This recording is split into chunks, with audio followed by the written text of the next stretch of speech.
mesa tenía prevista que después de esta exposición que han hecho los ponentes, pues de alguna forma se les plantearan o se plantearan algunas cuestiones que no hayan quedado claras o que se hayan podido suscitar en las intervenciones que han tenido. Buenas tardes, yo soy Paola Sánchez, investigo sobre el tema, me he concentrado sobre todo en el origen. Yo soy colombiana y investigo el caso colombiano, pero aprovechando que estoy aquí me gustaría saber más sobre las acciones de prevención que se realizan para combatir este problema, específicamente en el caso de la explotación sexual. Me gustaría saber qué tipo de acciones se han emprendido para concienciar a los hombres para que dejen de hacer uso de servicios sexuales que en realidad fomentan y se vuelven cómplices de la explotación de las mujeres en el mercado sexual. Gracias.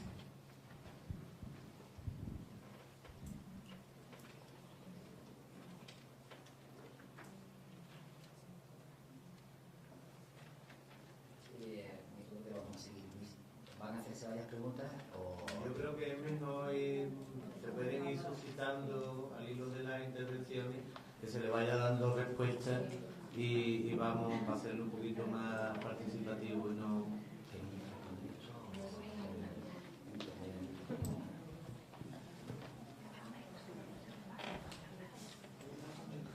Bueno, yo puedo contar un poco lo que es el trabajo de prevención desde el trabajo de la ONG, de las organizaciones no gubernamentales, asociaciones, fundaciones. Entonces, en lo que es Andalucía, muchas de las entidades que estamos en Antena Sur realizamos trabajo de prevención a través de campañas de sensibilización.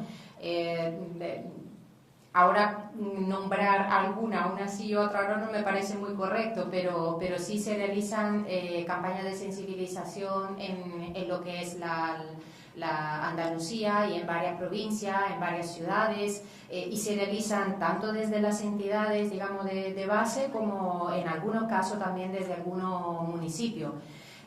Yo sí quisiera destacar en lo que es el ámbito de la prevención, el trabajo de la prevención en lo que justamente tú comentabas como países de origen. En Antena Sur hay entidades que son ONG de desarrollo, por lo tanto trabajamos, como comentaba al principio, en lo que son políticas de cooperación para el desarrollo, cooperación internacional para el desarrollo. Esa es una de uno de los grandes desafíos, uno de los grandes retos, ¿no? Y me explico. A nivel de política de cooperación internacional en Andalucía, ¿qué es lo que está pasando? En Andalucía existe un plan, ahora se está renovando, era el Plan Andaluz de Cooperación Internacional para el Desarrollo, justo a final de este año tiene que salir el nuevo, en sigla PACODE, porque hablamos mucho por sigla, desafortunadamente. Y este plan prevé, dentro de su línea de trabajo, dentro de su línea estratégica, el trabajo para erradicar una de las formas de violencia de género, que es la trata de seres humanos con fines de explotación sexual. Bien, hasta aquí perfecto. Y esto también me parece importante subrayarlo, ha sido gracias a un trabajo de incidencia por parte de las entidades, porque antes esta línea de trabajo no estaba previsto en este plan andaluz contra la trata de personas, y también ahora está previsto en el plan estatal, ¿sí? En el plan español, perdón, en el plan español no de la trata, discúlpame, en el plan español de cooperación internacional. Entonces, gracias al trabajo de incidencia de las asociaciones, se ha incluido esta línea de trabajo, en la que se puede trabajar lo que es incidencia, en lo que es, por ejemplo, prevención, sensibilización, formación, en algunos casos, si lo hay, si es el caso en la Junta de Andalucía, de investigación. Bien, ahora ¿qué pasa? ¿Cuáles son los países prioritarios, los países geográficos, la zona geográfica prioritaria para la cooperación española y para la cooperación andaluza? Me centro en la andaluza. En la cooperación andaluza, los países prioritarios, solo en algunos casos coincide con lo que son los países prioritarios, los países, digamos, de origen de la trata. Entonces, Antes Luis lo comentaba, ¿no? La población de Rumanía quizá es la que más peso tiene, ¿no? Como víctima de trata en esa comunidad autónoma y en general en España. Hace poco salió el informe de Fiscalía del Estado con los datos del 2013, allí lo podéis ver, está publicado en la web. Hay información a nivel estatal, pero bueno, es muy interesante. Os puede dar un poquito un cuadro, ¿no? de lo que hay. Entonces, los países prioritarios, repito, muchos no están incluidos en este plan. Muchas zonas del África subsahariana no están. Los países de la Europa del Este, que son los países de origen que más peso tienen, aquí en Andalucía, no están. Entonces, allí tenemos una dificultad. Tenemos una dificultad real a la hora de poder trabajar, también dentro de lo que llamamos coherencia de política, por lo tanto transversalidad a la hora de trabajar esta línea estratégica. Tenemos dificultad a poder trabajar, por ejemplo, en países que no están incluidos como zona geográfica prioritaria para la política, repito, política pública de cooperación internacional para el desarrollo. Me parece interesante traerlo a colación porque es un grande reto. Yo voy a contestar en torno al tema de mi ponencia. Se preguntaba sobre la prevención. ¿No era eso? En este caso, esclavitud laboral, no sexual, relacionada con la inmigración. Yo devuelvo la pregunta. ¿A quién le interesa la prevención? ¿Al Estado le interesa la prevención de la explotación laboral? Sigo diciendo un poquito más. Yo le hago una pregunta. Yo tengo mi propia reflexión. La he publicado. ¿Es el Estado, me refiero, no estamos hablando de Colombia, estamos hablando de España, dentro de la Unión Europea, responsable de asentar las bases de ese tipo de explotación laboral gravísima de los inmigrantes legales o ilegales? Sí. Indudablemente. La política migratoria europea es absolutamente represiva, no es preventiva, es represiva. Siempre ha entendido esa cuestión como seguridad del Estado, no como desde el punto de vista de la cartera de derechos humanos. Eso lo ha dicho el Comité Económico y Social Europeo hace ya mucho tiempo y se lo está advirtiendo en la Unión Europea de lo que está pasando. Incluso lo están advirtiendo la explotación laboral que está ocurriendo sobre los inmigrantes. Están diciendo que el inmigrante en la Unión Europea ha dejado de ser sujeto de protección y de derechos. Claro, si hablamos del estigma, que yo preguntaba, ¿qué le pasa a Siliadín? ¿Qué le pasa al caso de la ecuatoriana que viene inmigrante ilegal, que se le retiene el documento, que le dicen que tiene que pagar una deuda que es absolutamente indebida y falsa? ¿Por qué no denuncia? Por su estigma. ¿Y cuál es su estigma? Está marcado sobre la piel, aquí, a fuego. Lo que pasa es que no se le ve, la sociedad no se lo ve.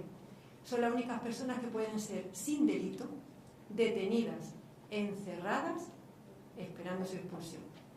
Las únicas a las que se le puede privar de libertad como derecho fundamental. Y claro, al inmigrante ilegal, ¿qué le pasa? Pues que teme, si pierde el empleo, teme también sufrir ese estigma. Su fragilidad administrativa es muy importante y por tanto se explica por qué no denuncian y explican por qué soportan estas situaciones. Pero voy más allá. ¿A quién le interesa?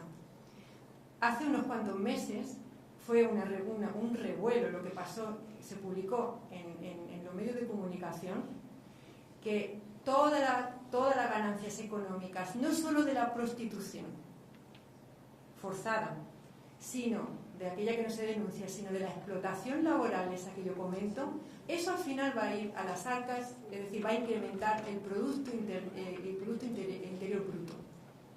¿Cómo que le interesa? Está muy bien pensado.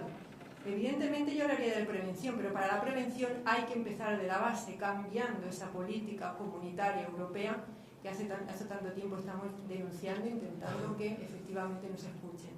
Ahora mismo no tengo ninguna solución, yo lo siento. Yo al hilo de este debate que se ha suscitado, a mí se me plantea la duda, hombre, viendo desde un enfoque de derechos, de ejercicio de derechos y de acceso de esos derechos de las personas inmigradas, si es bueno una legislación sobre inmigración permisiva o restrictivas, porque está claro que en estas redes de captación, transporte para la explotación, no solamente sexual sino laboral, muchas veces el tener una legislación restrictiva parece como que alimentase o le diese combustible y le da un valor de cambio mercantil a este tráfico con respecto a si hubiera una legislación más permisiva o más flexible. Vamos a ver, yo aquí sí me tengo que responder un poquito, sin perjuicio, desde luego se haga las apostillas y que ese mes luego corrija, que sin duda da lugar a debate. Vamos a ver, aquí tenemos un tema que es que el Código de Fronteras de Schengen, que vincula a España, las condiciones de inmigración a través del sistema de cupos, de visados, etcétera, nos vienen impuestas por la Unión Europea. El margen que tenemos es muy estrecho. Las políticas de reacción se van perfeccionando.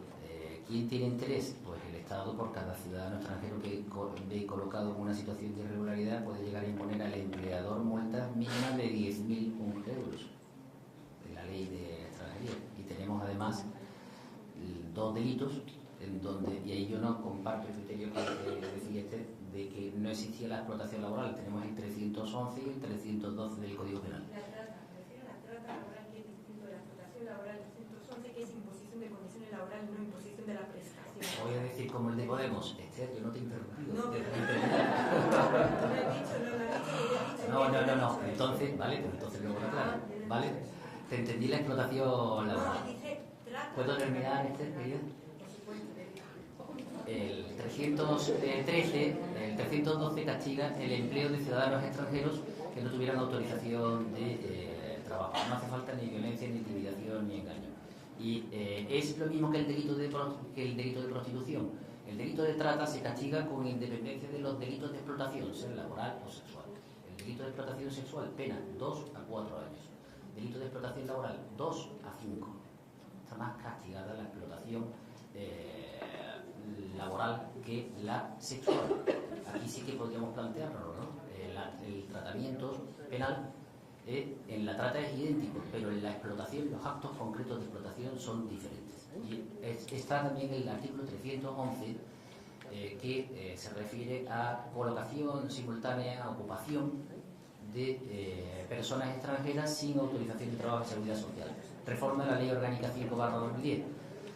De manera que sí existe una política de reacción. De manera que en lo que se refiere al control de flujos migratorios nos viene impuesto por la Unión Europea. En cuanto a la capacidad de reacción del Estado, existen instrumentos de reacción.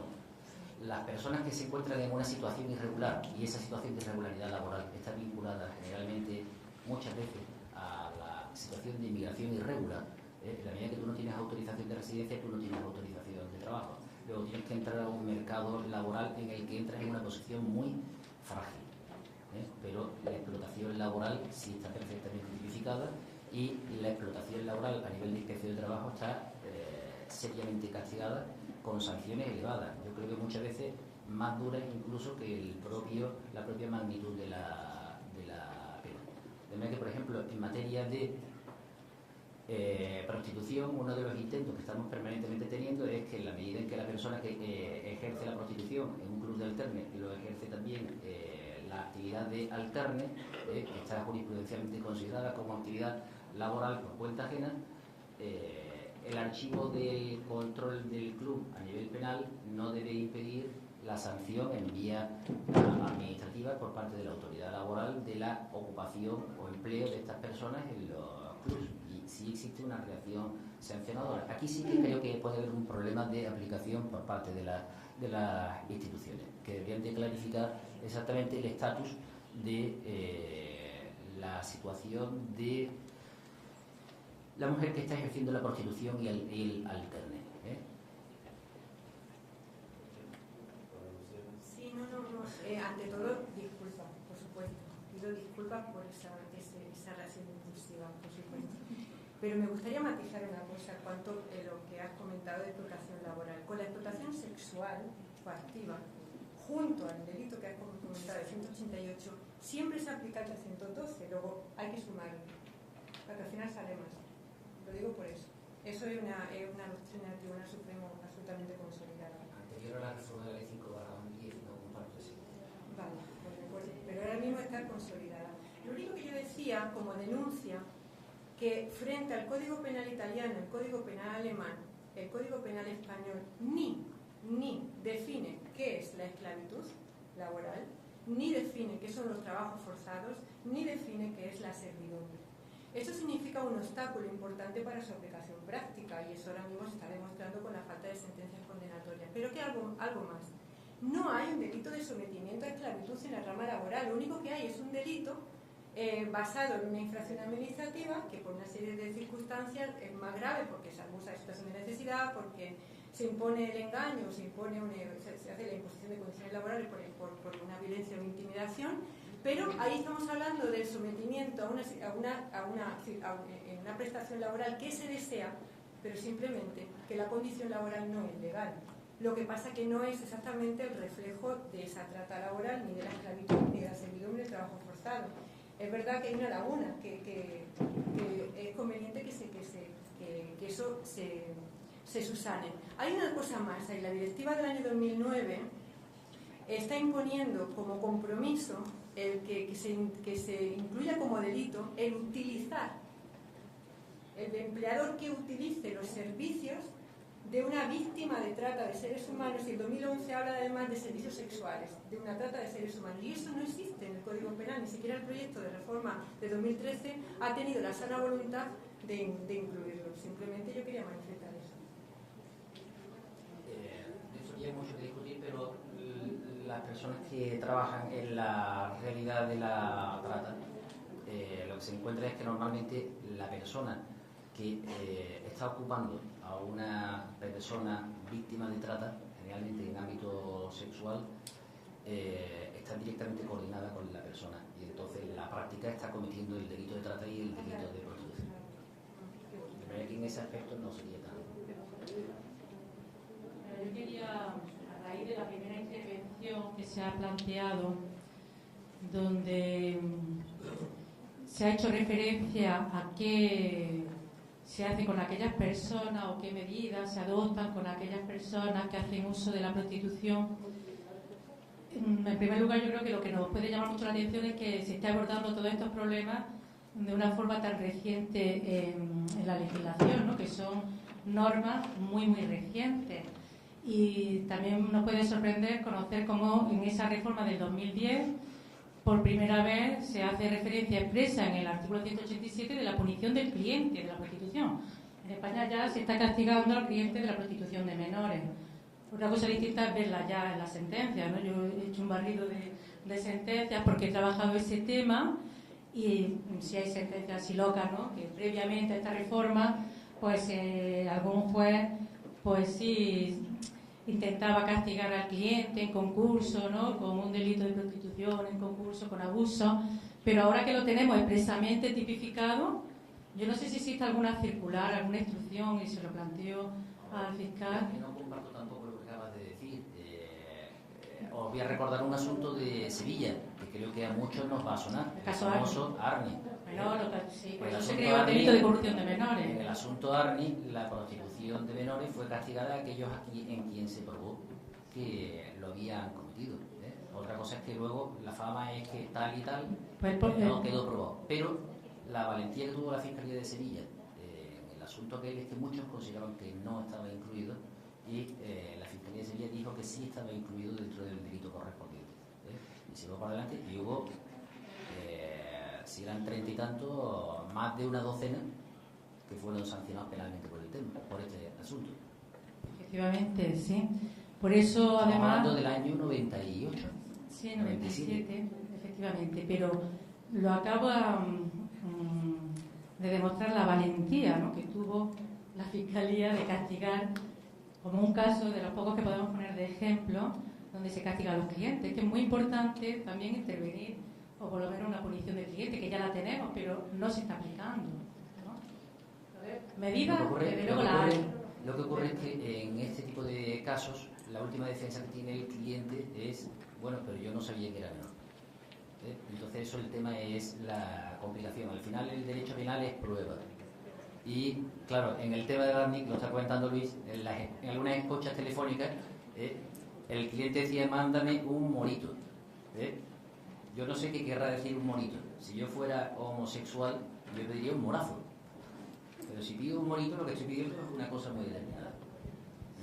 Está asociado a la edad. Pero bueno, ya que tenemos la legislación, el problema es que sea anecdótico, que se castiga a un cliente, ¿no? Eso es lo sorprendente. Aportar ese dato.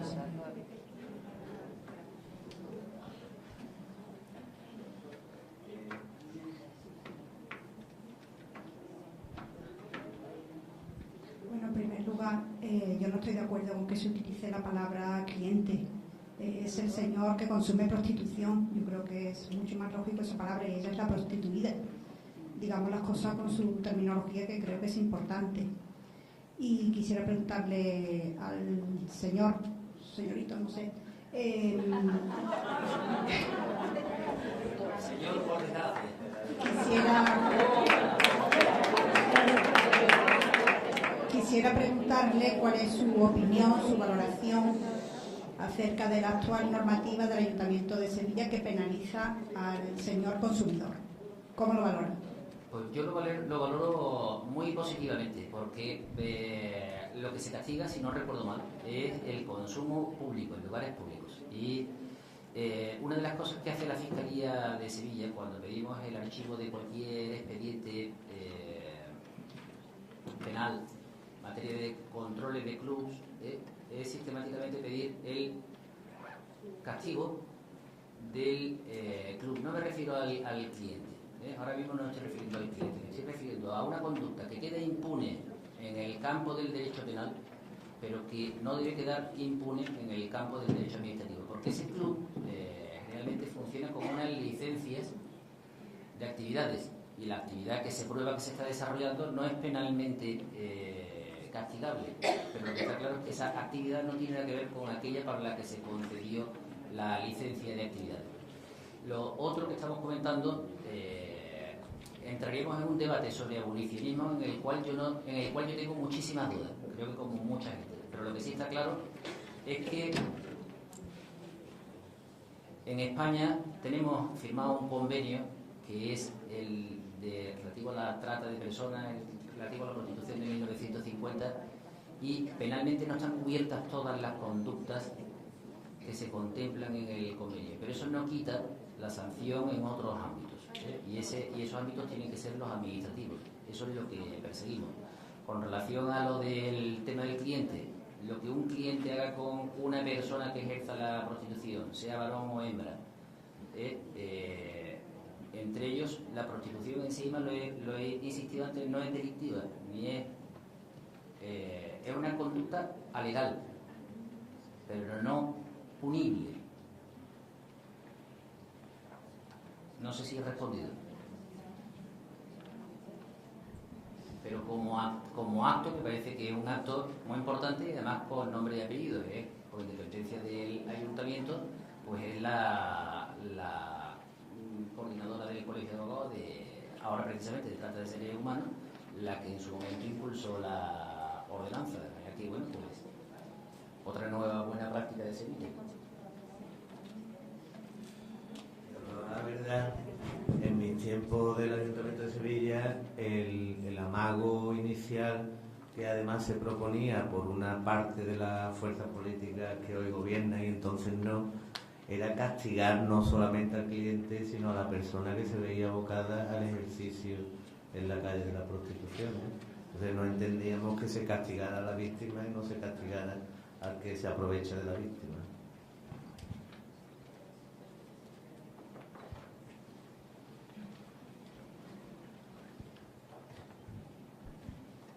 Ahondando en lo que estamos hablando, yo creo que es momento de empezar a mirar los países que han sido más progresistas en los avances de los derechos de igualdad y los derechos de las mujeres, empezar a pensar en esas políticas de abolicionistas. Es decir, que es sorprendente que todavía la prostitución sea una cosa que no sea punitiva. A mí es que eso creo que las feministas ya deberíamos de olvidarnos de que, bueno, con eso que actividades económicas de cualquier tipo que son ilegales, pues pueden tener más condena o menos regulación o menos, y se puede perjudicar en algún sentido a la víctima, pero está muy claro que tendríamos que hacer una denuncia clara y rotunda de la prostitución que fuera delictiva al cliente que ejerce y que abusa y que abusa, aunque sea a través de un pago económico de la mujer, aunque esto no estamos saliendo a lo mejor del tema. Y luego también el normalizarla a través de las últimas declaraciones que se hacen de incluir en el PIB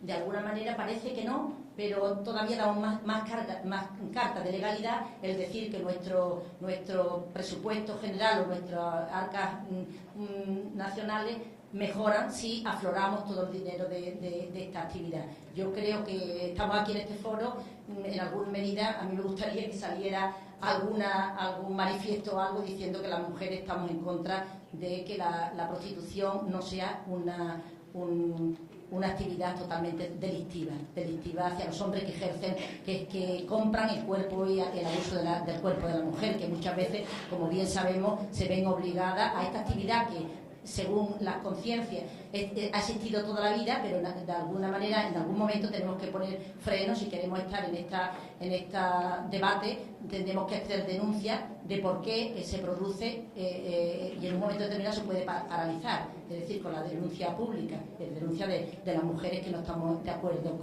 con que sea una actividad legal, ¿no? Es una actividad simplemente no regulada, no es legal ni ilegal, no regulada.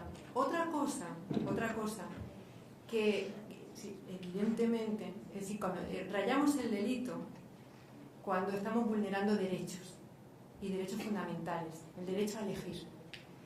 El Código Penal ya trae de por sí un delito, que es el de determinar a un mayor de edad, porque siempre el delito, porque lo que estás comentando, siempre cuando son menores de edad, lo quieran o no lo quieran, decidan o no, porque les lucre mucho la situación, ellos no pueden consentir en esa actividad lucrativa. Pero cuando hablamos de mayores de edad, evidentemente yo creo que hay que respetar el consentimiento de una persona válidamente otorgado en una actividad como esa. Yo creo que el problema de la actividad como esa es simplemente las condiciones laborales a las que se somete una persona. Es decir, yo puedo consentir en la prostitución, pero lo que yo no consiento son 2 horas más de lo que está establecido, o que me peguen, o que me obliguen, etcétera, etcétera. El Código Penal ya ha establecido ese límite, y es el límite en la capacidad de decidir. Y además es un límite hasta muy extenso. Estamos hablando de abusar de la situación de vulnerabilidad de una persona mayor de edad para no solo determinarla en la prostitución, sino también para mantenerla en la prostitución porque decida ya no querer ejercer más esa actividad. Sí está contemplado incluso el hecho de vivir o explotar a una persona con su consentimiento, que también está. Yo te puedo leer exactamente al 188.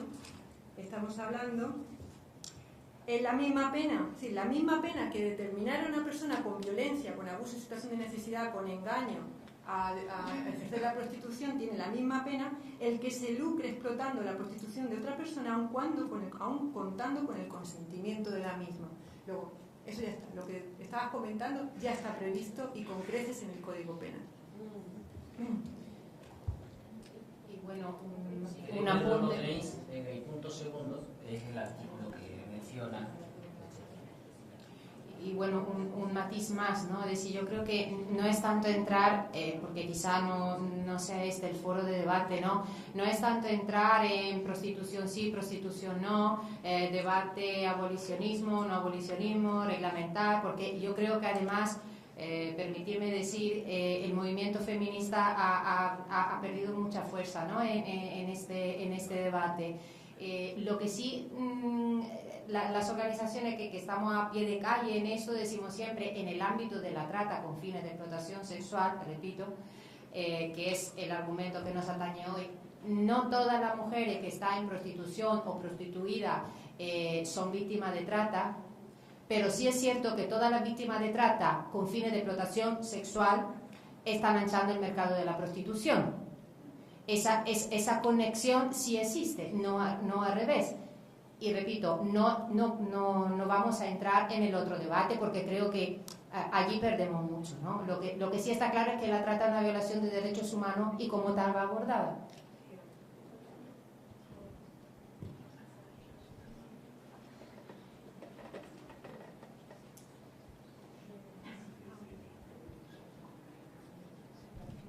Hola.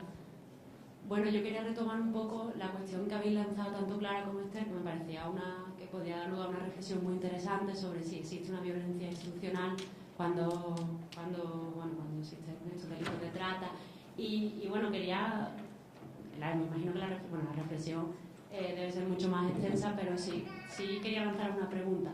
Cuando se da el caso de una mujer que llega aquí, una mujer migrante, y que es explotada sexualmente o laboralmente, si esta mujer denuncia, ¿qué le ocurre? Porque habéis comentado antes que realmente no existe ningún protocolo de protección de la víctima, ¿no? O que simplemente, bueno, pero recae en las organizaciones, un poco en las organizaciones, ¿no? Y en el caso de que estas mujeres tengan hijos, ¿qué ocurre? Porque habéis comentado, creo que lo ha comentado antes Luis, lo de los protocolos del ADN, de las pruebas de ADN ahora, porque las mafias de trata utilizan a los niños para conseguir que las mujeres se queden aquí y demás. Y eso me parece, desde mi punto de vista, me parece un poco una doble victimización de estas mujeres, ¿no? Por situación de vulnerabilidad. El hacer las pruebas de ADN, es decir, cuestionar si esos hijos son suyos o no, que me parece que a lo mejor tiene que predominar el derecho, el amparo del menor, ¿no? Y es importante que no estoy cuestionándolo, pero sí que me parece que habría que reflexionar sobre a estas mujeres, se les cuestiona si esos hijos son suyos o no, ¿no? Y bueno, también es importante reflexionar sobre eso, porque estas mujeres en muchos casos son víctimas de la trata y se las trata como ¿cómo se diría? Culpables, ¿no? Entonces, bueno, simplemente lanza un poco esa pregunta. El tema de lo del ADN, que creo que es un imperativo, es decir, una mujer que viene con un niño pero que no puede acreditar que es su hijo, no es que sea una ficción, es que es una realidad, y lo bautizamos aquí en Sevilla, el uso de que en algunos casos se ha criticado el uso del término niños anclas. Yo lo llamé madres postizas. El fenómeno era el mismo, madres postizas, niños anclas. Y entonces, pues, a través de la prueba de ADN, ahora mismo las mafias en el norte de África saben que aquí no pueden mandar a una mujer que no tenga una relación de parentesco con el niño, porque eso por lo menos lo hemos erradicado. Porque ahora el problema era qué destino tenía ese niño cuando la madre, al que no le importaba nada, porque no era verdaderamente la madre, luego ella se iba y ¿en qué manos quedaba? Ahí no se descarta, yo antes he dicho que no existía, pero no se descarta hasta tráfico de órganos. O sea que el tema del ADN no es una victimización institucional, es una protección del menor ineludible. ¿Lo otro que planteabas, cuál era? Sobre la violencia institucional.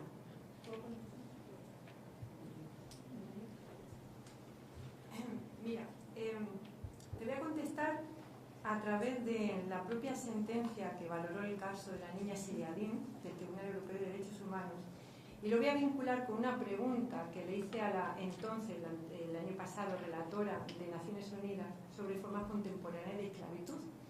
Porque yo tenía una inquietud.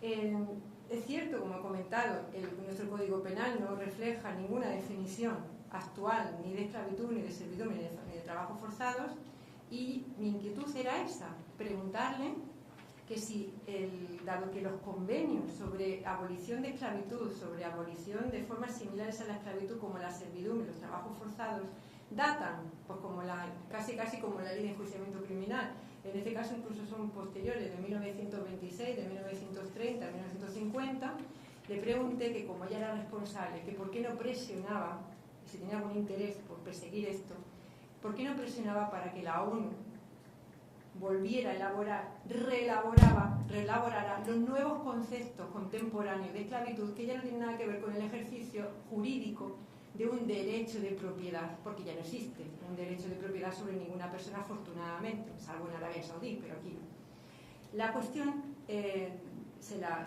trasladé y entonces me contestó: no hay ninguna voluntad por hacer. ninguno, ninguno. Así que estará todo a expensa de la interpretación de los tribunales que adapten la nueva forma de esclavitud a la realidad. Esa fue la primera. Y luego además ya reconoció que trabajaba, que realmente lo que tenía era como medio personal. Para el trabajo era un asistente. Para toda la esclavitud mundial, globalizada. Y ya con eso ya me hizo entender, ¿no? A buen entendedor, pocas palabras basta. La cosa es la siguiente. Esta sentencia me parece muy interesante del 26 de julio de 2005 porque manifiesta algo muy importante. Construye la figura de los trabajos forzados a través de la niña Siliadín, porque se pregunta, ¿por qué le dijeron? Los tribunales franceses consideraron que no había ningún delito, ¿por qué? Que el matrimonio además era además buena gente. Luego ya supe que era un matrimonio de una editorial francesa y que además eran de izquierdas. Todo eso lo supe, pero eso no lo de una sentencia, sino lo que me contaron.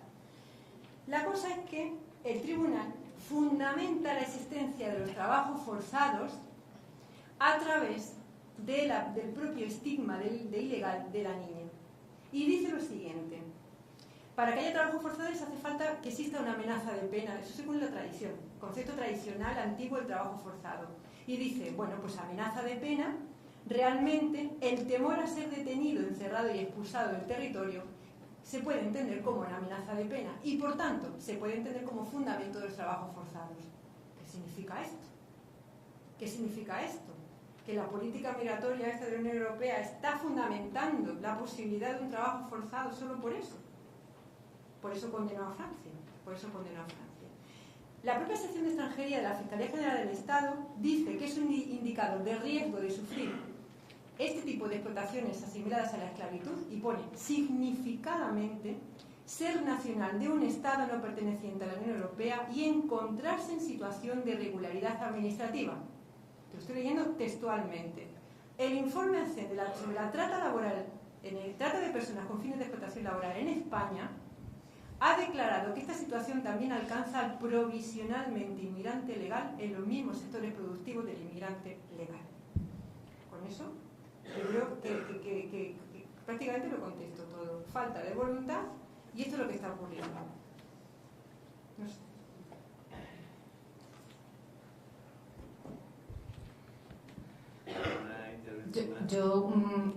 Otro matiz desde otro punto de vista.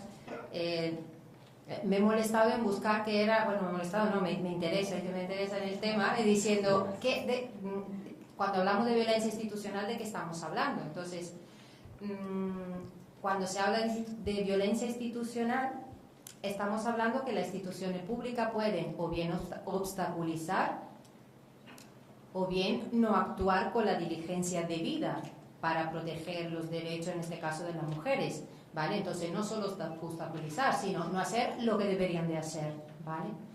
Entonces, pues por ejemplo, tú has mencionado antes el concepto de la revictimización, ¿verdad? Entonces yo creo que viene muy al caso, porque también cuando se favorece por no actuar de manera diligente la revictimización, estamos ejerciendo violencia institucional. Y quiero comentar, por ejemplo, lo siguiente, en lo que es en materia de identificación. Antes, el fiscal Luis comentaba y ha mencionado el protocolo de protección y derivación de la víctima de trata de seres humanos, ¿verdad?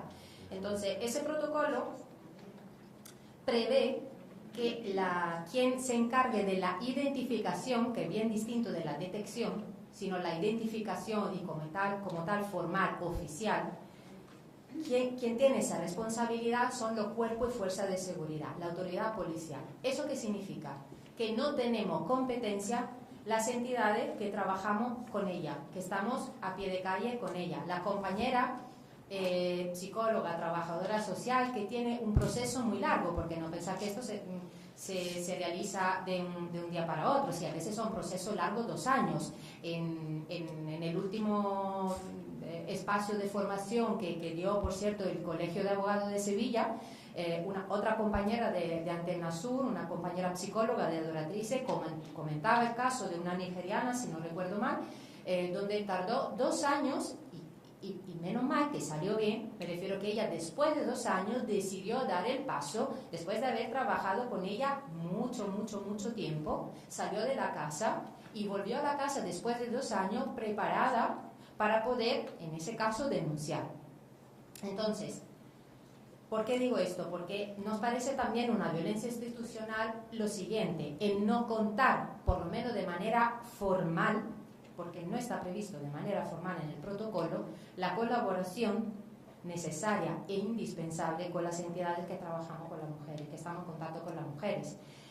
Y esto, además de decirlo en las entidades, fue también una petición del GRETA. El GRETA es el grupo de expertos de la Unión Europea sobre la trata de seres humanos, que tiene la función de vigilar a los Estados miembros que han firmado el convenio del Consejo de Europa de que lo estén aplicando y que lo estén cumpliendo.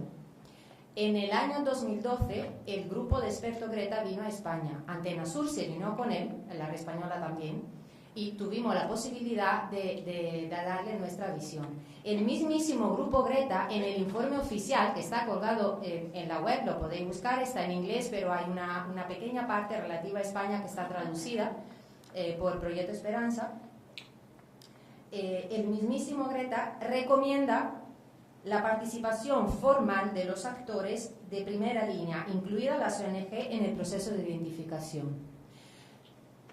Nosotros estamos pidiendo, y vuelvo a decir, aprovechamos este espacio para pedir en este caso a la Junta de Andalucía qué puede hacer.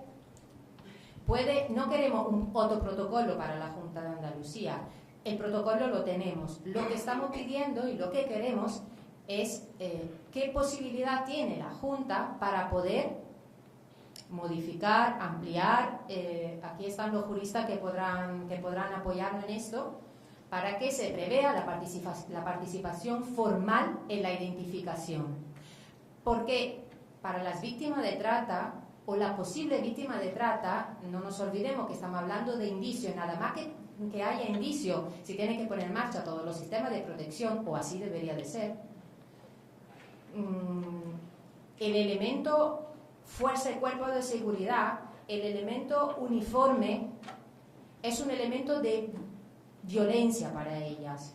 Entonces, esto no se puede no tener en cuenta si estamos escribiendo en todos los protocolos, en toda la legislación, en todos los planes europeo, internacional, estatal y autonómico, que la trata es una forma de violencia de género y es una violación de derechos humanos. Si es una violación de derechos humanos, compañeros y compañeras, que se note y que se vea reflejado en los reglamentos. Porque si no, se queda en papel mojado. Entonces, lo que estamos pidiendo es que se reconozca realmente como tal. Yo quería hacer una cosilla a todo esto. En principio, existe una serie de mecanismos de apoyo a la denuncia. Tenemos el marco legislativo, lo tenéis ahora mismo ahí en pantalla, y tenemos, como se ha dicho, que la identificación corresponde a autoridades policiales, pero el protocolo sí menciona la coordinación con los recursos y asociaciones ONG. De hecho, más de una vez, y en uno de los últimos juicios que ha habido aquí en Sevilla, el tema se activa a través de una ONG, la que pone en conocimiento, y varios casos que se están desarrollando en estos 3 últimos años se han activado por ONGs. El catálogo de indicadores, se ha comentado antes uno por el anexo 2, da un verdadero catálogo de indicadores muy amplio de la instrucción de la Secretaría de Estado y del propio protocolo. Hay una serie de anexos donde, por falta de indicadores, no se deja de funcionar. Aparte de la protección de testigos, de la ley de protección de testigos, que no es que sea un instrumento ni mucho menos idóneo, pero se contempla además que los efectos de la iniciación de un procedimiento en fase de identificación suspende cualquier procedimiento sancionado administrativo, que es que si te íbamos a echar queda paralizado. Y en segundo lugar, derivación a los recursos institucionales, donde ahí la comunidad autónoma también tiene mucho que decir en materia de protección, subsistencia de la víctima y de sus familiares, se contempla. Y bueno, además no se vincula necesariamente, dentro dentro de lo que es el periodo de restablecimiento y reflexión, a la colaboración efectiva. Se puede ver una situación en donde la persona está tan aniquilada que la propia autoridad gubernativa, la subdelegación de gobierno, puede proponer, y la autoridad central dar todos los mecanismos de protección que están aquí contemplados. A nivel de Sevilla después, y lo has aludido tú, por partida doble, decía, bueno, el uniforme es un mecanismo disuasorio, porque es verdad, no podemos olvidarnos que particularmente en los países subsaharianos, e incluso en el norte de Marruecos, el uniforme es aval de impunidad. Efectivamente, puede ser al revés un instrumento de pasaporte para realizar muchas atrocidades. Y ellos lo asocian lo que ocurre aquí con lo que ocurre allí. Y quizás también, y eso lo comentó antes Carla, pues un papel muy interesante es en actuaciones de redadas, de mecanismos de identificación que hace la policía en un momento determinado de control, lo primero que se hace es avisar al teléfono que podríamos llamar de la esperanza de la institución ONG de guardia, que viene y funciona a las 24 horas y ayuda a la policía a establecer unos mecanismos de relación. De manera que se procura minimizar todo lo que se puede esos aspectos de victimización secundaria. Solo por alusión, muchas gracias Luis por recordar eso. En el protocolo efectivamente se menciona que las autoridades policiales, ahora no recuerdo bien el inciso correcto, pero las autoridades policiales podrán contar con el apoyo de, ¿no? Es decir, podrán, no es que deben. Entonces, exactamente, depende mucho de la voluntad. Por eso me parece interesante rescatar la experiencia positiva. Lo que pasa es que no debería de funcionar por voluntad.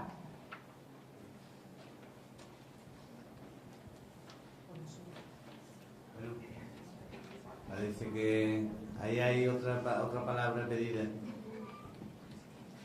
Por favor, el micrófono. Yo quería preguntar sobre quién hay detrás de la trata. ¿Quién hay detrás de la trata? ¿Siempre está la mafia o el narcotraficante o poco porque no sé del tema, porque me comenté?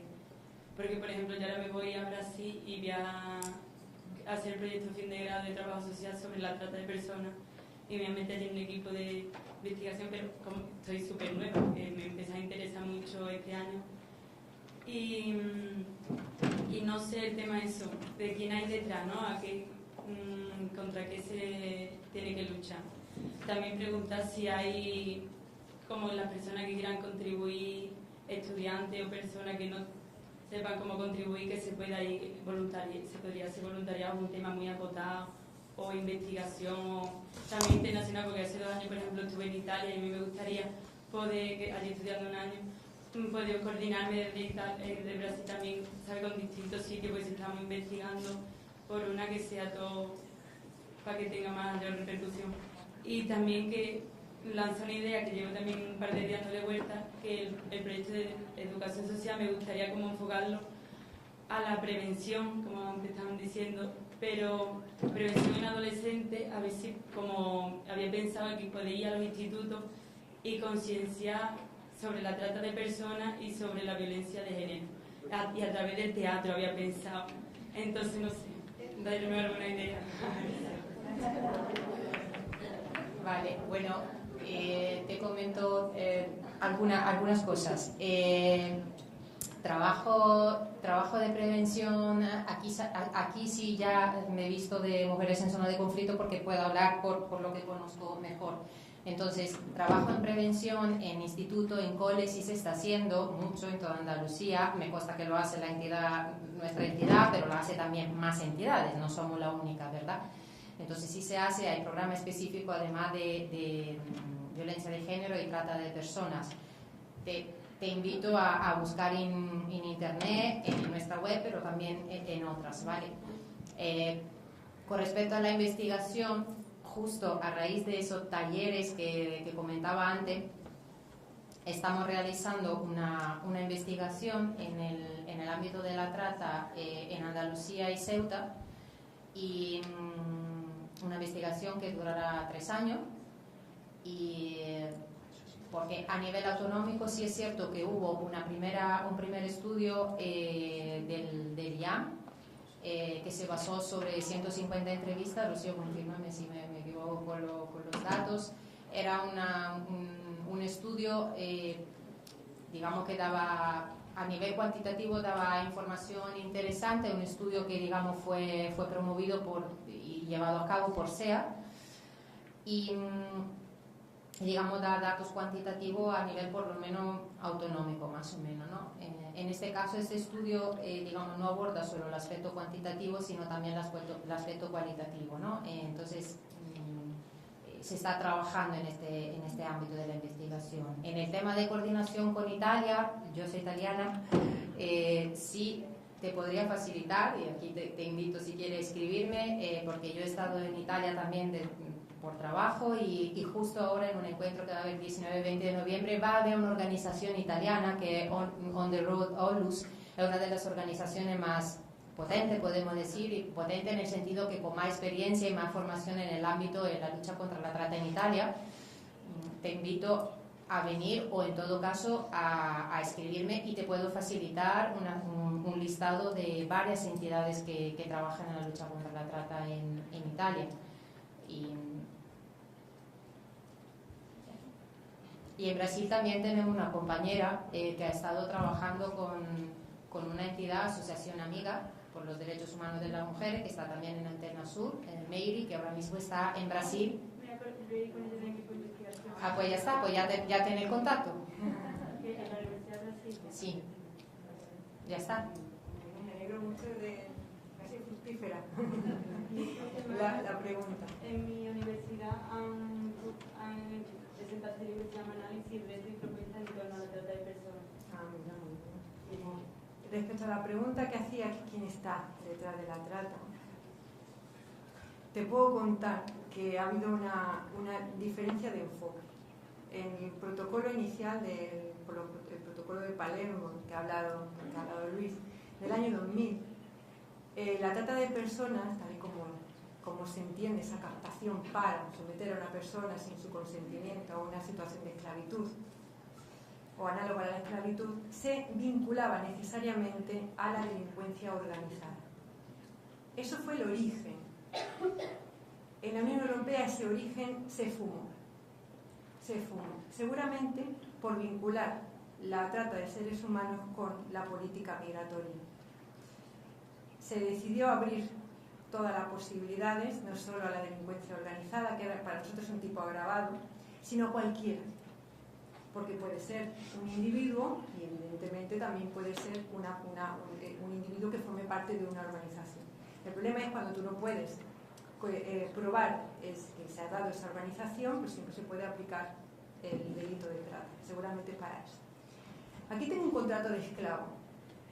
No se lee bien, yo lo voy a intentar leer, no me lo he traído aquí, no me suelo llevar por la calle el contrato de esclavo por si acaso, me entienden las cosas mal.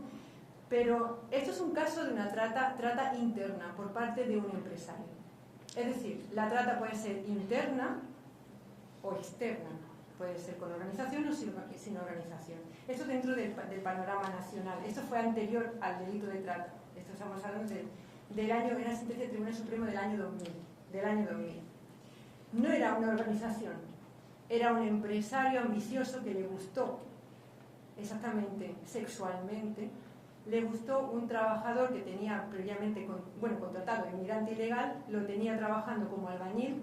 Esta empresa no se va a ver, lo tengo tachado, sigue todavía por internet la empresa, la sigo perfectamente con el mismo gerente. El caso que le dice, lo capta, porque es una captación, capta al trabajador argelino, sin documentos, y le dice, ¿por qué no te vienes a casa? Yo tengo una pareja, otro empresario, son dos empresarios, y necesitamos una persona que esté bajo nuestro servicio, al servicio doméstico. ¿Te interesa? No te preocupes, que nosotros vamos a regularizar tu situación, danos todos tus documentos y te metes en casa.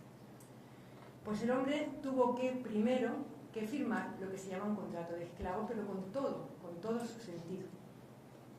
con el sello de la empresa, es un sello, es el sello de la empresa, fijaros qué impunidad, se cree que eso puede, la gente puede hacer lo que le da la gana, con su sello de la empresa y con todas las referencias de la empresa.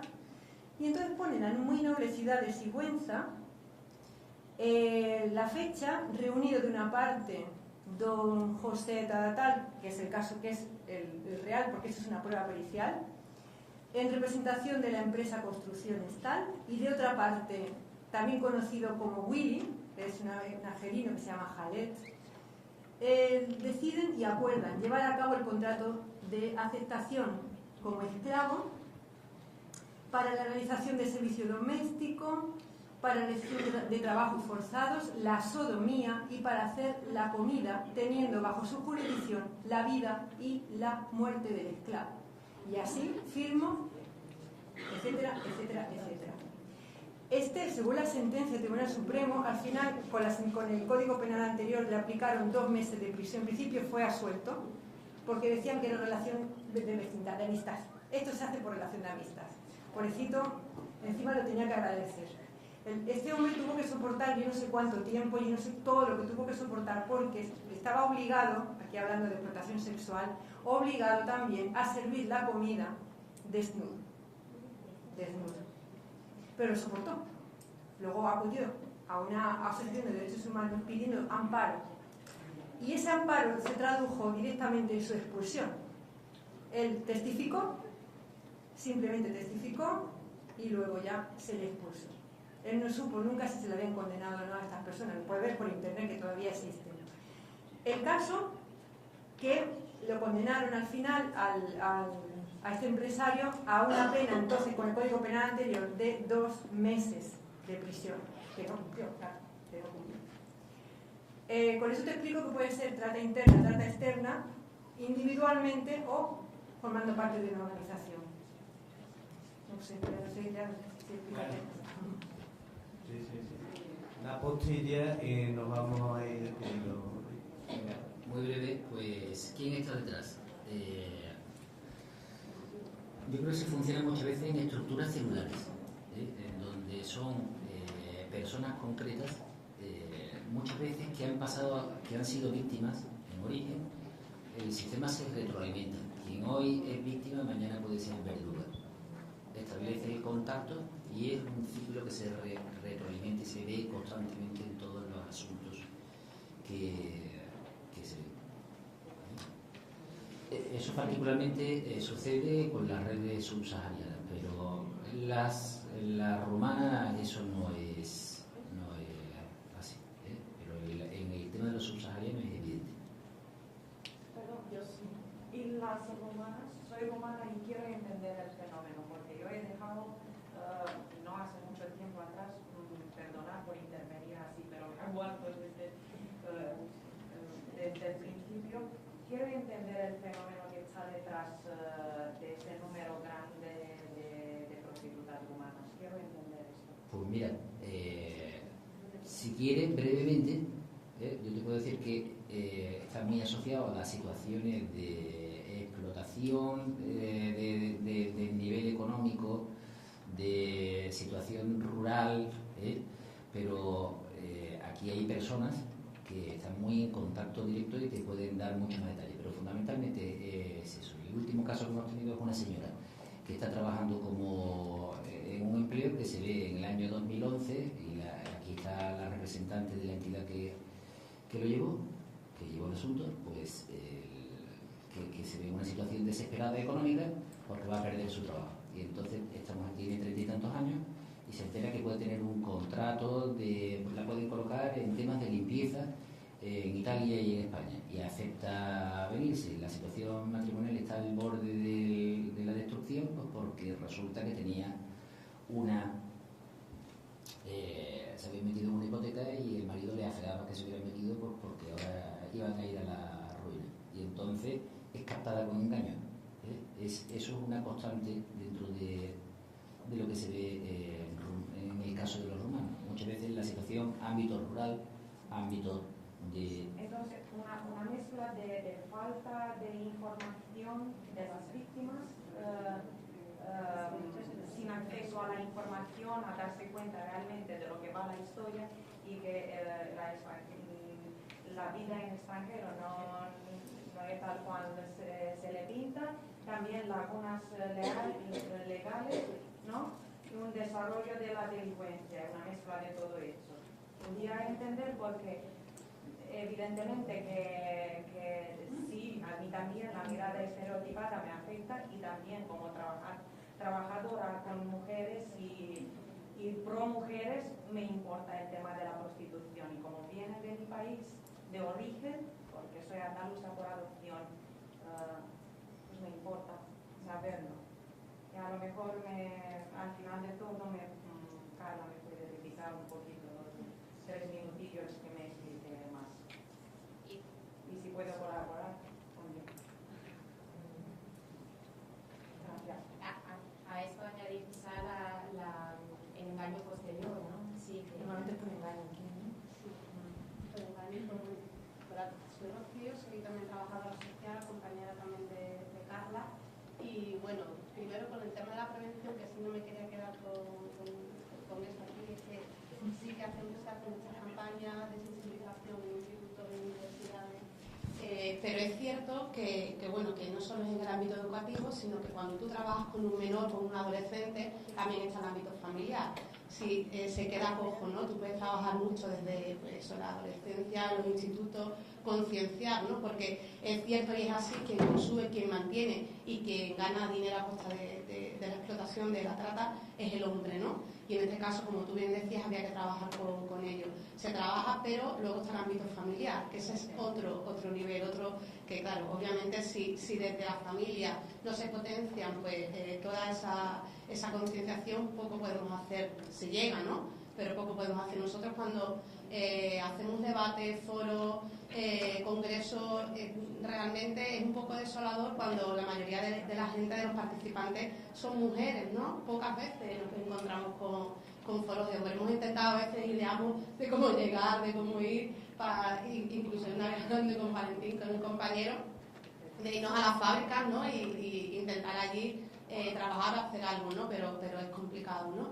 Y con respecto a las chicas de Europa del Este, cortito así, nosotros, bueno, pues trabajamos mucho. Es cierto que hay muchísimas mujeres víctimas de trata con fines de explotación sexual de Europa del Este. La mayoría, desde mi experiencia, son mujeres, como bien decía Luis, del ámbito rural, mujeres que tienen poca formación, mujeres que de alguna manera u otra han sufrido violencia por parte de familia, han sufrido agresiones sexuales y bueno, pues son en la mayoría de los casos muy jovencitas, incluso llegando a ser menores, en el que pues a través de la figura, en este caso muchas veces del lover boy, que es el chico que se encarga de enamorarla, de quererla, de cubrir todas esas necesidades afectivas que esa persona tiene de alguna forma. Y bueno, pues que ciegamente, si tu propia familia o tu propia gente más cercana a ti te ha fallado, no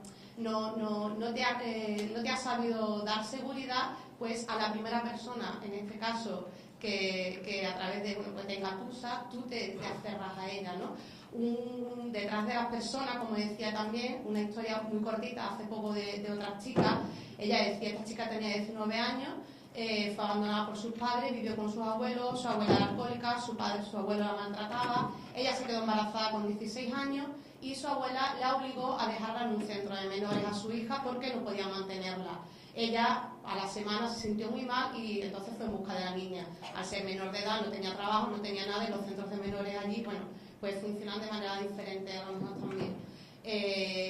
Una amiga suya, amiga de la infancia con la que iba al colegio, la recogió en su casa porque la familia la echó y entonces su amiga le propuso que conocía gente en España donde le podían ofrecer trabajo, ella ganar dinero y así poder recuperar a su hija. Cuando ella llegó a España, obviamente no había el trabajo que había, entró en un club y bueno, a través de palizas, coacciones y ya todo lo que conlleva, ella empezó a ejercer. Y con el tiempo, que eso yo recuerdo, y llevo tiempo trabajando en esto, pero todavía me emociona, ella me decía que se enteró que su mejor amiga, y me lo dijo así, mi amiga de la infancia, me vendió. Dice, pues en una parte me tendía la mano para ayudarme y con la otra cogía 6.000 euros, que era lo que yo valía. Y eso me lo dijo a mí, bueno, yo llorando porque de verdad que fue, hay historias que son tremendas, y fue su amiga quien la vendió por 6.000 euros, que era lo que valía ella. Y luego ella obviamente tuvo que estar muchos años ejerciendo, y bueno, pues desgraciadamente a veces las cosas no salen bien. Ella ahora mismo tiene una pareja, ella es víctima de violencia, pero seguimos trabajando con ella, porque es complicado a veces el romper, ¿no?, con esos esquemas. Y desafortunadamente, bueno, pues en Europa del Este pasa mucho, esos son los perfiles con los que se suele trabajar. Pero bueno, yo creo que entre todos, con foros como estos, escuchándonos todos, que siempre eso nos va abriendo un poco la mente, creo que así poco a poco entre todos podemos ir cambiando, ¿no? Porque esto no es un problema de las mujeres, es un problema de la sociedad, es un problema de todos, y que entre todos tenemos que buscar las soluciones. Nada más. Yo quería enfatizar una cosa que ha dicho ahora Rocío. Rocío es coordinadora en Villa Teresita, que es un recurso asistencial en Sevilla. Tanto ella como Carla, hay aquí muchas energías positivas de personas que les gustaría colaborar, y ellas pueden canalizarle esas energías de voluntariado si están interesadas en esta materia, a través de sus respectivas organizaciones y otras que conocen. Y todo el mundo puede aportar mucho aquí. Una persona que pueda conocer idiomas puede aportar mucho. Personas que trabajan en el mundo de la pedagogía también pueden aportar mucho. Todo el que quiera, estas dos personas, podéis contactar con ellas y os van a canalizar toda la energía que algunos quiere desarrollar y la información que quiere dar. Y es muy importante también el vínculo nacional de una persona con la víctima, porque es un punto de conexión que puede ser muy importante. Bueno, muchísimas gracias por el interés que habéis demostrado, y el Congreso continúa. Hasta mañana.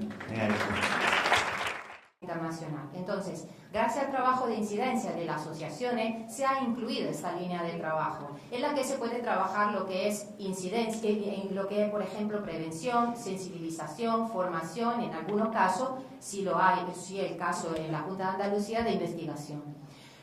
Bien, ahora ¿qué pasa? ¿Cuáles son los países prioritarios, los países geográficos, la zona geográfica prioritaria para la cooperación española y para la cooperación andaluza? Me centro en la andaluza. En la cooperación andaluza, los países prioritarios, solo en algunos casos coincide con lo que son los países prioritarios, los países, digamos, de origen de la trata.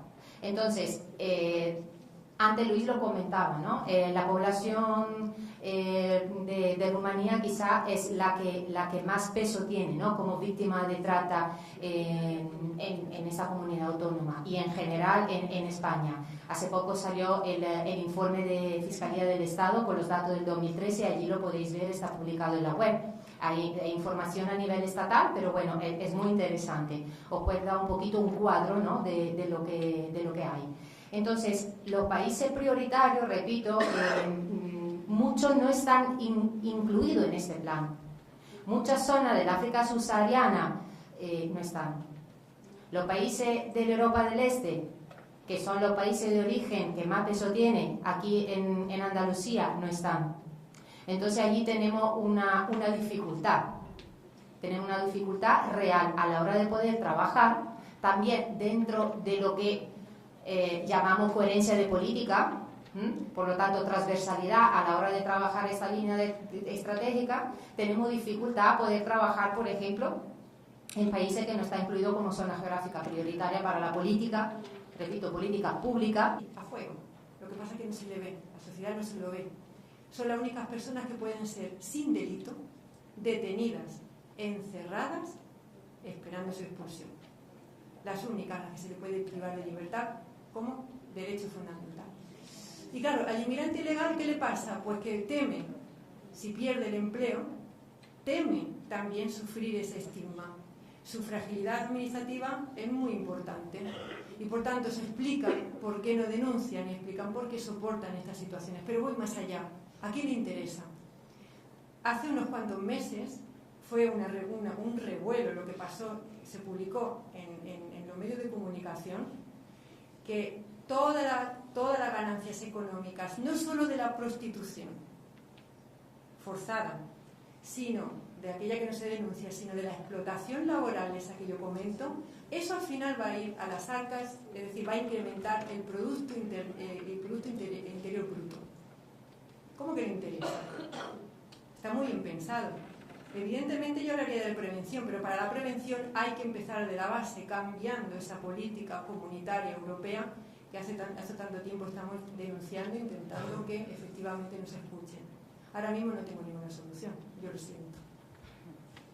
Yo al hilo de este debate que se ha suscitado, a mí se me plantea la duda, hombre, viendo desde un enfoque de derechos, de ejercicio de derechos y de acceso de esos derechos de las personas inmigradas, si es bueno una legislación sobre inmigración permisiva o restrictiva, porque está claro que en estas redes de captación, transporte para la explotación, no solamente sexual sino laboral, muchas veces el tener una legislación restrictiva de cooperación internacional para el desarrollo. Me parece interesante traerlo a colación porque es un grande reto. Yo voy a contestar en torno al tema de mi ponencia. Se preguntaba sobre la prevención, ¿no era eso? En este caso, esclavitud laboral, no sexual, relacionada con la inmigración. Yo devuelvo la pregunta, ¿a quién le interesa la prevención? ¿Al Estado le interesa la prevención de la explotación laboral? Sigo diciendo un poquito más. Yo le hago una pregunta, yo tengo mi propia reflexión, la he publicado. ¿Es el Estado, me refiero, no estamos hablando de Colombia, estamos hablando de España, dentro de la Unión Europea, responsable de asentar las bases de ese tipo de explotación laboral gravísima de los inmigrantes legales o ilegales? Sí, indudablemente. La política migratoria europea es absolutamente represiva, no es preventiva, es represiva. Siempre ha entendido esa cuestión como seguridad del Estado, no como desde el punto de vista de la cartera de derechos humanos. Eso lo ha dicho el Comité Económico y Social Europeo hace ya mucho tiempo y se lo está advirtiendo en la Unión Europea de lo que está pasando. Incluso lo están advirtiendo la explotación laboral que está ocurriendo sobre los inmigrantes. Están diciendo que el inmigrante en la Unión Europea ha dejado de ser sujeto de protección y de derechos.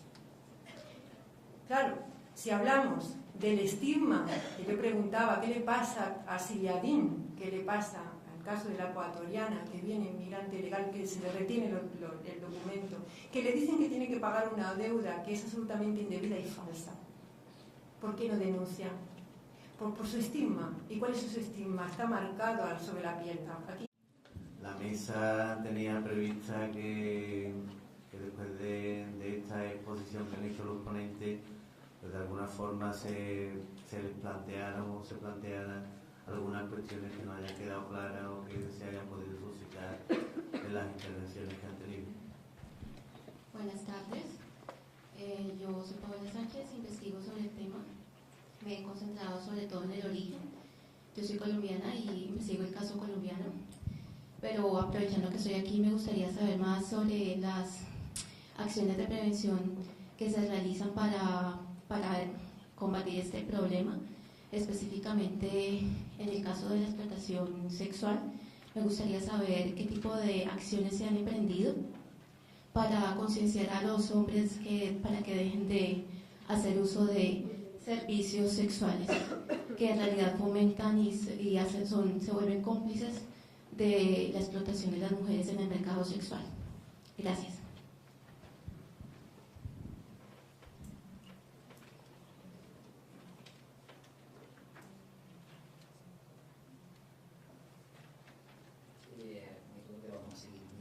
¿Van a hacerse varias preguntas? Yo creo que es mejor se pueden ir suscitando al hilo de las intervenciones, que se le vaya dando respuestas y vamos a hacerlo un poquito más participativo y no...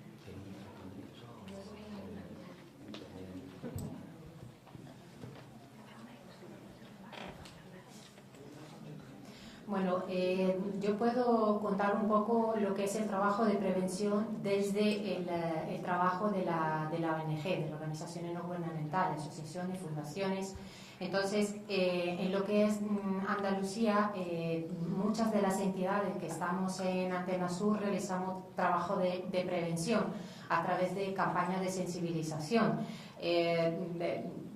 Ahora nombrar alguna, una sí y otra no me parece muy correcto, pero sí se realizan campañas de sensibilización en lo que es la Andalucía y en varias provincias, en varias ciudades, y se realizan tanto desde las entidades, digamos, de base, como en algunos casos también desde algunos municipios.